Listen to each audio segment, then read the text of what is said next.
구약성경 이사야서는 시편과 더불어 신약성경에 가장 많이 인용된 책입니다.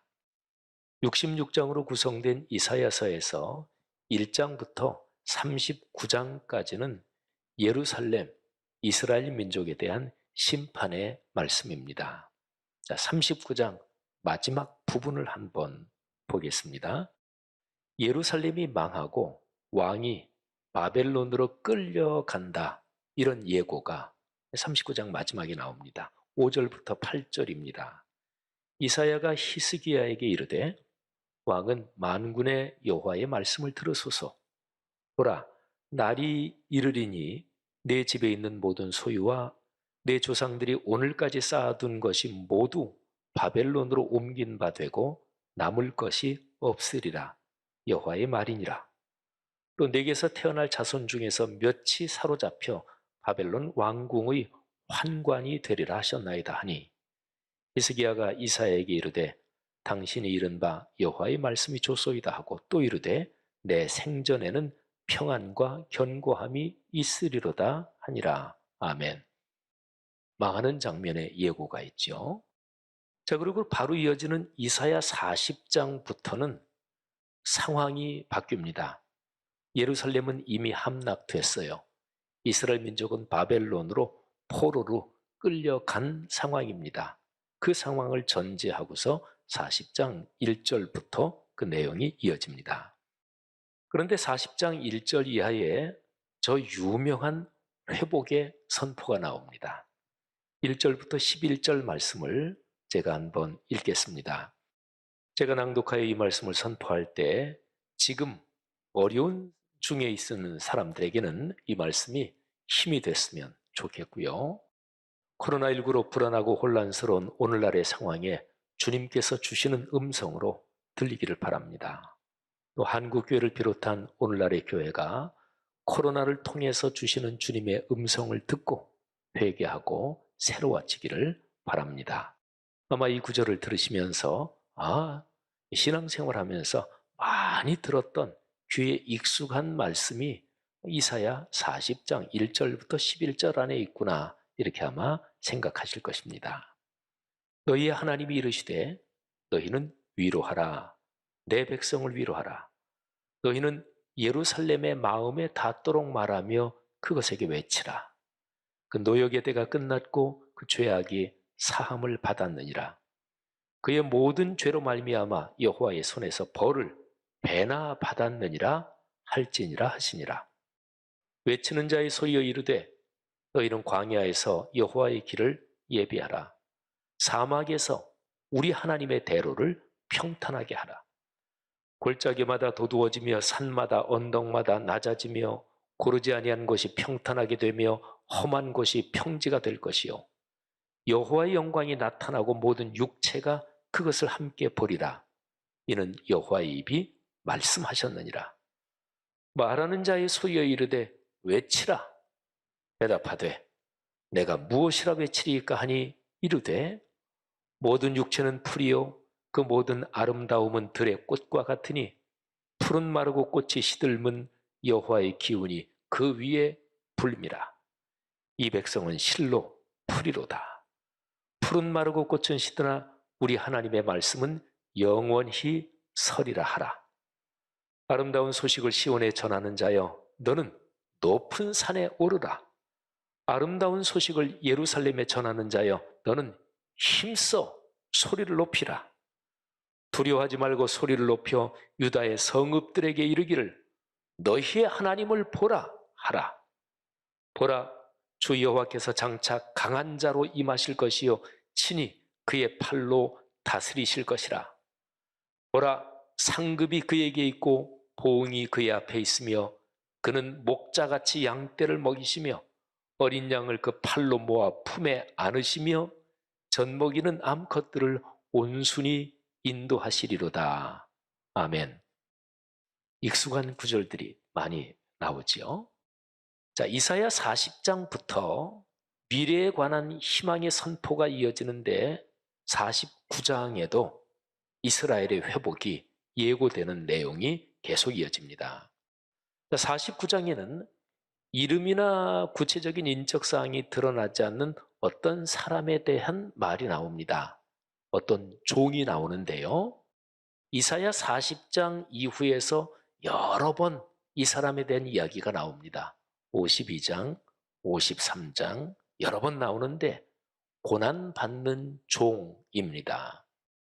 근데 뭐 이렇게 얘기하면 좀 신학적인 표현이라서 여러분에게 금방 안 들어와도 제가 한두 구절만 말씀드리면 그 구절이구나 하실 것입니다. 그가 찔림은 우리의 허물을 인함이요 그가 상함은 우리의 죄악을 인함이라. 유명한 구절이지요. 고난 주간에 늘 듣는 말씀이죠. 이게 이사야 53장에 나오는 고난의 종의 얘기인데, 그런데 이 고난받는 종에 대한 이야기가 40장 이후부터 계속 여러 번 나와요. 예수님의 죽음과 부활, 승천과 성령 강림을 경험하면서 초대교회는 이사야서에 나오는 고난받는 종이 예수님을 예고한 것이구나, 이거를 깨달았습니다. 자, 49장 한번 내용을 잘 들어보시는데 49장 전체를 제가 여러 덩어리로 나누어서 그리고 짤막하게 그 요점을 설명드리고 49장 전체를 낭독해서 읽어드릴 것입니다. 내용의 흐름을 한번 주의 깊게 들어보십시오. 먼저 1절부터 4절입니다. 하나님께서 이 고난받는 종을 선택하셨고 이스라엘의 구원자로 세우십니다. 이 고난받는 종, 이 사람은 어려움과 고난 때문에 실망하기도 하지만 그런데 하나님의 손길을 결국은 신뢰합니다. 자, 1절부터 4절 들어보십시오. 섬들아 내게 들으라. 먼 곳 백성들아 귀를 기울이라. 여호와께서 태에서부터 나를 부르셨고 내 어머니의 복중에서부터 내 이름을 기억하셨으며 내 입을 날카로운 칼같이 만드시고 나를 그의 손 그늘에 숨기시며 나를 갈고 닦은 화살로 만드사 그의 화살통에 감추시고 내게 이르시되 너는 나의 종이요 내 영광을 내 속에 나타낼 이스라엘이라 하셨느니라. 그러나 나는 말하기를 내가 헛되이 수고하였으며 무익하게 공연히 내 힘을 다하였다 하였도다. 참으로 나에 대한 판단이 여호와께 있고 나의 보응이 나의 하나님께 있느니라. 아멘. 자, 5절부터 7절이 이어집니다. 하나님이 이 종을 중심으로 이스라엘을 일으키시는데 40장 이후는 이스라엘이 바벨론으로 포로로 끌려간 상황이라 그랬죠. 예루살렘은 이미 초토화되고 폐허가 됐습니다. 그런데 이 종을 중심으로 이스라엘을 일으키시는데 이 종은 이스라엘뿐 아니라 모든 이방의 빛이 되며 땅 끝까지 하나님의 구원을 전합니다. 이제 여호와께서 말씀하시나니 그는 태에서부터 나를 그의 종으로 지으신 이시요 야곱을 그에게로 돌아오게 하시는 이시니 이스라엘이 그에게로 모이는도다. 그러므로 내가 여호와 보시기에 영화롭게 되었으며 나의 하나님은 나의 힘이 되셨도다. 그가 이르시되 네가 나의 종이 되어 야곱의 지파들을 일으키며 이스라엘 중에 보존된 자를 돌아오게 할 것은 매우 쉬운 일이라. 내가 또 너를 이방의 빛으로 삼아 나의 구원을 베풀어서 땅 끝까지 이르게 하리라. 이스라엘의 구속자, 이스라엘의 거룩한 이이신 여호와께서 사람에게 멸시를 당하는 자, 백성에게 미움을 받는 자, 관원들에게 종이 된 자에게 이같이 이르시되, 그러니까 그 고난받는 종, 관리에게도 멸시를 받고 백성에게도 미움을 받고 뭐 온통 그냥 순환을 받는 그 종에게 이르되 왕들이 너를 보고 일어서며 고관들이 경배하리니 이는 이스라엘의 거룩하니 신실하신 여호와 그가 너를 택하였음이니라. 아멘. 자, 이어지는 게 8절인데 8절은 제가 건너뜁니다. 9절부터 13절입니다. 포로로 끌려간 사람들, 사방으로 도망하여 흩어진 이스라엘 사람들이 다시 고국으로 돌아옵니다. 돌아오는 길에서 주님께서 그들을 먹이시고 그들을 지키십니다. 들어보십시오. 내가 잡혀있는 자에게 이르기를 나오라 하며 흑암에 있는 자에게 나타나라 하리라. 그들이 길에서 먹겠고 모든 헐벗은 산에도 그들의 풀밭이 있을 것인즉 그들이 줄이거나 목마르지 아니할 것이며 더위와 볕이 그들을 상하지 아니하리니 이는 그들을 긍휼히 여기는 이가 그들을 이끌되 샘물 근원으로 인도할 것임이라. 내가 나의 모든 산을 길로 삼고 나의 대로를 도두리니 어떤 사람은 먼 곳에서, 어떤 사람은 북쪽과 서쪽에서, 어떤 사람은 시님 땅에서 오리라. 하늘이여 노래하라. 땅이여 기뻐하라. 산들이여 즐거이 노래하라. 여호와께서 그의 백성을 위로하셨은즉 그의 고난당한 자를 긍휼히 여기실 것임이라. 아멘. 자, 14절부터 21절이 이어집니다. 이스라엘, 곧 시온이라고 표현된 이스라엘은 하나님께서 우리를 잊으셨다, 이렇게 생각하고 절망했습니다. 그러나 아닙니다. 하나님은 결코 그들을 잊지 않으셨습니다. 아니, 잊을 수가 없습니다. 그들이 하나님의 은혜로 돌아와서 예루살렘이 좁을 정도로 후손이 번창한다, 이런 예고가 14절부터 21절에 나와요. 들어보십시오. 오직 시온이 이르기를 여호와께서 나를 버리시며 주께서 나를 잊으셨다 하였거니와 여인이 어찌 그 젖 먹는 자식을 잊겠으며 자기 태선한 아들을 긍휼히 여기지 않겠느냐. 그들은 혹시 잊을지라도 나는 너를 잊지 아니할 것이라. 내가 너를 내 손바닥에 새겼고 너의 성벽이 항상 내 앞에 있나니 네 자녀들은 빨리 걸으며 너를 헐며 너를 황폐하게 하던 자들은 너를 떠나가리라. 내 눈을 들어 사방을 보라. 그들이 다 모여 내게로 오느니라. 나 여호와가 이르노라. 내가 나의 삶으로 맹세하노니 네가 반드시 그 모든 무리를 장식처럼 몸에 차며 그것을 띠기를 신부처럼 할 것이라.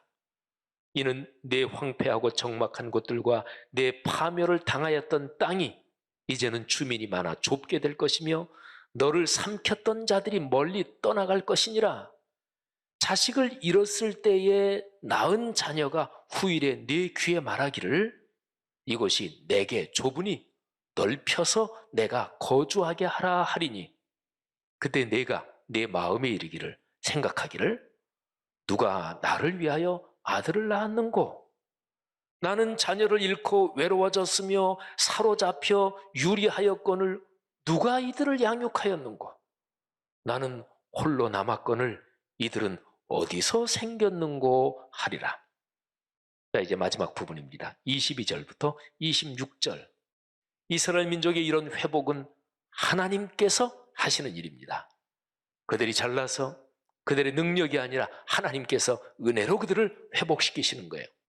이스라엘은 다시 구원을 받으면서 하나님이 누구신지를 분명히 알게 됩니다. 그리고 세상의 모든 다른 민족들도 이스라엘을 사랑하고 야곱의 후손들을 하나님이 보호하고 지키시는구나, 이거를 알게 됩니다. 그러니까 하나님이 어떤 분이신지 만방에 드러나는 거죠. 자, 보십시오. 주 여호와가 이같이 이르노라. 내가 문나라를 향하여 나의 손을 들고 민족들을 향하여 나의 기치를 세울 것이라. 그들이 내 아들들을 품에 안고 내 딸들을 어깨에 메고 올 것이며 왕들은 내 양부가 되고 왕비들은 내 유모가 될 것이며 세상의 모든 왕들 왕비들이 이스라엘 민족 너희의 자녀를 길러주는 사람이 될 것이다, 그런 얘기지요. 그들이 얼굴을 땅에 대고 내게 절하며 내 발에 티끌을 핥을 것이니 내가 나를 여호와인 줄 알리라. 나를 바라는 자는 수치를 당하지 아니하리라. 용사가 빼앗은 것을 어떻게 도로 빼앗으며 승리자에게 사로잡힌 자를 어떻게 건져낼 수 있으랴. 여호와가 이같이 말하노라. 용사의 포로도 빼앗을 것이요 두려운 자의 빼앗은 것도 건져낼 것이니 이는 내가 너를 대적하는 자를 대적하고 네 자녀를 내가 구원할 것임이라. 내가 너를 억압하는 자들에게 자기의 살을 먹게 하며 새술의 취함같이 자기의 피에 취하게 하리니 모든 육체가 나 여호와는 내 구원자요 내 구속자요 야곱의 전능자인 줄 알리라. 아멘. 여러분, 49장 꽤 길어요. 제가 다 읽어드렸습니다. 자, 건너뛴 구절이 있죠. 8절. 8절을 이제 보겠습니다. 제가 지금까지 49장 전체를 다 읽어드렸는데 이거는 8절 설명하기 위해서 읽어드린 거예요. 자, 이사야서 49장 전체를 들으시면서 혹시 의식하셨는지 모르겠지만 시제가 전부 다 미래입니다. 그러니까 앞으로 이런 일이 일어난다. 너희 지금 포로로 바벨론에 끌려가 있고 지금 고난당하는 너희 이스라엘 민족이 앞으로는 너희가 잘 될 것이다. 하나님이 이렇게 도우실 것이다. 고국으로 돌아올 것이다. 미래에 일어날 일을 쭉 얘기하고 있어요. 그러니까 시제가 미래지요. 그런데요, 8절 전반부, 8절을 가운데로 나눠서 8절 후반부는 미래 시제예요. 근데 8절 전반부에 과거 시제의 문장이 나옵니다. 아주 특이합니다. 한번 들어보세요. 자, 8절 전반부. 여호와께서 이같이 이르시되 은혜의 때가 내가 네게 응답하였고 구원의 날에 내가 너를 도왔도다. 과거 시제죠. 자, 후반부는 자연스럽습니다. 내가 너를 장차 그러니까 앞으로 너를 보호하여 너를 백성의 언약으로 삼으며 나라를 일으켜 그들에게 그 황무하였던 땅을 기업으로 상속하게 하리라. 앞으로 그렇게 하리라. 미래 시제지요. 여러분, 8절 후반부는 49장 전체 흐름에 잘 맞아요. 근데 전반부가 특이하잖아요. 어떤 성경은 8절 전반부 이것도 미래형으로 번역했습니다. 성경을 번역할 때 히브리어 원문, 헬라어 원문을 원문 그대로 문법 구조에 맞게 번역하는 것을 직역이라 그래요. 그대로 번역한다, 직접. 그리고 원문의 내용적인 속뜻을 살려서 좀 사람들이 훨씬 더 편하게 이해할 수 있도록 번역한 것을 의역이라 그럽니다. 그건 좀 번역이 자유롭지요. 근데 성경을 연구하고 묵상할 때 적어도 성경을 전문적으로 연구하는 사람들은 의역도 보고 직역도 봐야 돼요. 그런데 어떤 성경 번역이 8절 전반부를 이게 과거형으로 돼 있긴 한데 전체 문맥을 보면 미래형으로 번역하는 게 좋다. 그래서 번역을 그렇게 한 성경이 있는데 주로 의역한 성경들이 그렇게 번역을 했습니다. 근데 히브리어 원문은 과거형입니다.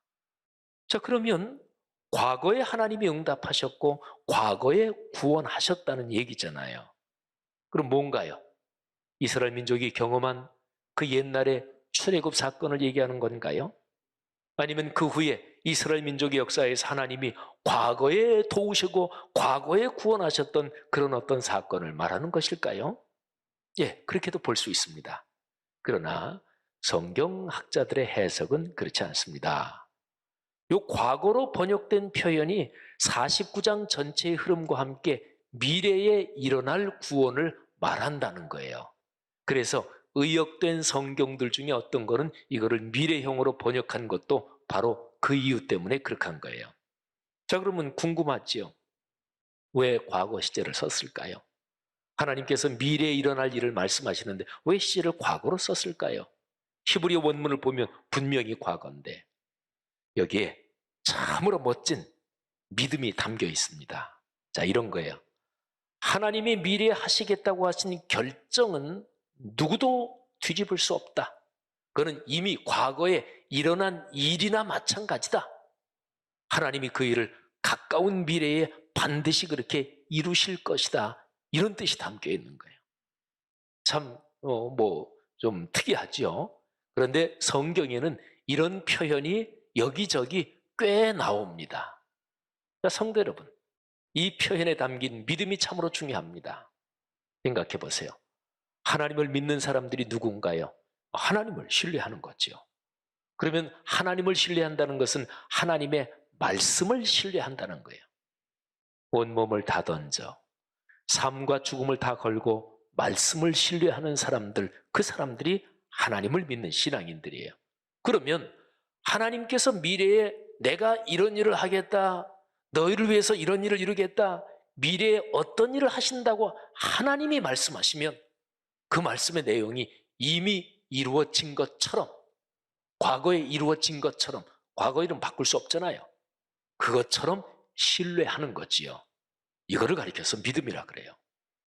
그래서 믿음을 가진 사람들은 사람이 살아가는 시간 흐름은 통상적으로는 과거, 현재, 미래 이렇게 진행되잖아요. 근데 믿음을 가진 사람들은 과거, 현재, 미래의 이 시간 흐름을 뛰어넘기도 합니다.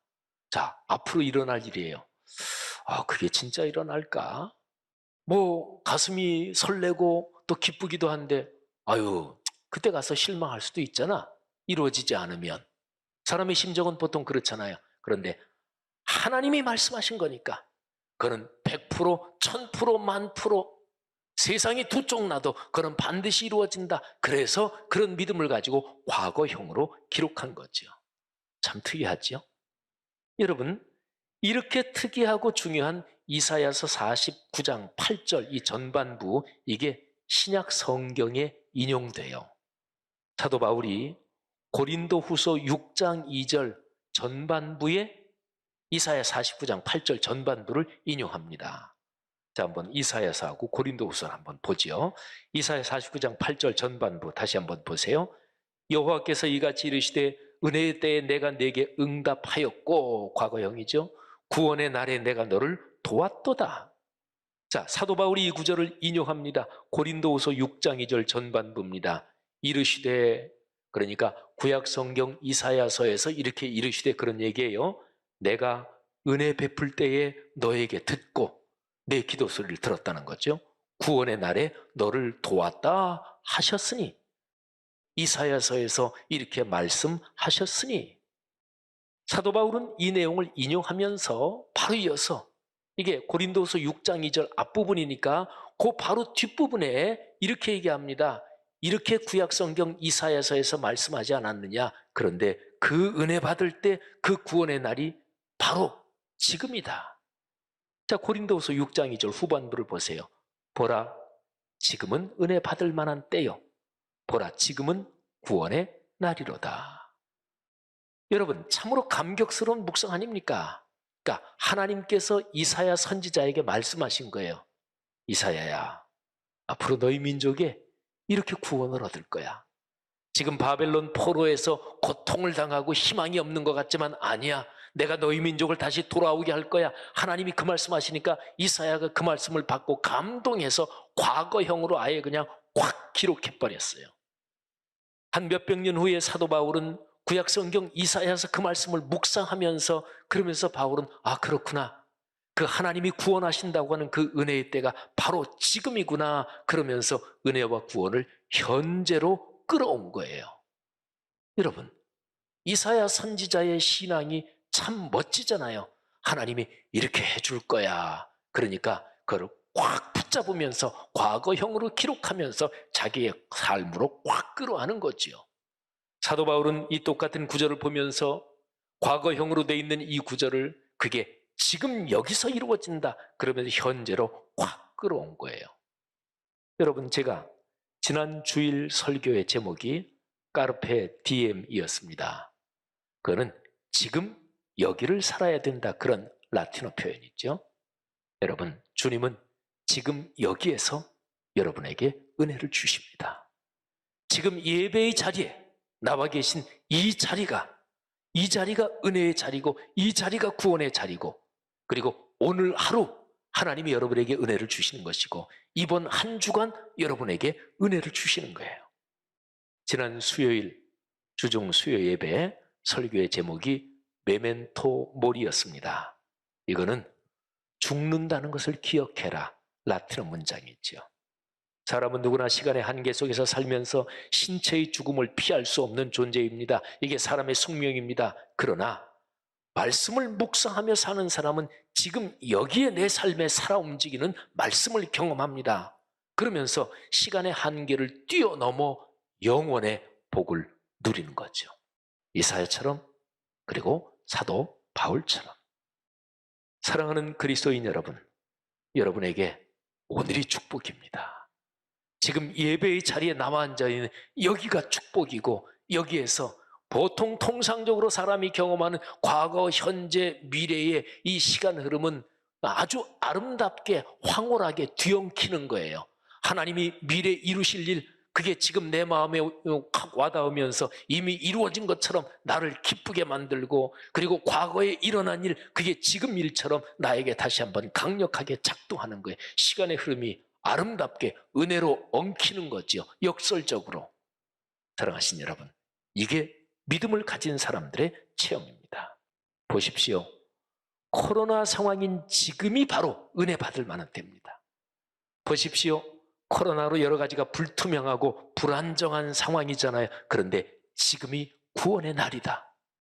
사랑하신 여러분, 바로 지금 내가 서 있는 이 자리에서 은혜를 주시는 하나님의 은혜가 한 주간 여러분의 삶에 가득하시기를, 강물처럼 흐르기를 주의 이름으로 축원합니다.